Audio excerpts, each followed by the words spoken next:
British প্রধানমন্ত্রী স্টারমারকে তার পদ থেকে সরানোর জন্য নেপথ্যে ষড়যন্ত্র চলছে বলে উদ্বেগ প্রকাশ করেছেন তার অনুগত ও মিত্ররা। স্টারমারকে সরানোর পর সম্ভাব্য প্রার্থী হিসেবে আলোচনায় আছেন স্বাস্থ্যমন্ত্রী ওয়েস্ট স্ট্রিটিং এবং স্বরাষ্ট্রমন্ত্রী শাবানা মাহমুদ। স্বাস্থ্যমন্ত্রী ওয়েস্ট স্ট্রিটিংকে বিশেষ সন্দেহের চোখে দেখছেন প্রধানমন্ত্রীর মিত্ররা।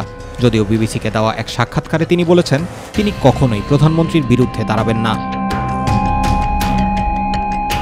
দায়িত্ব নেয়ার মাত্র ১৭ মাস পর পদচ্যুত করার চেষ্টা বোকামি উল্লেখ করে স্টারমারের ঘনিষ্ঠ এক মন্ত্রী বলেছেন প্রধানমন্ত্রী আসন্ন এই চ্যালেঞ্জের বিরুদ্ধে লড়বেন।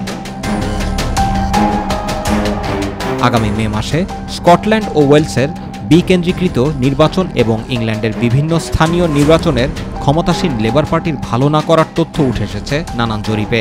ওইসব নির্বাচনের পর সরকার একটি বড় সংকটের মুখে পড়তে পারে বলে শঙ্কা করা হচ্ছে।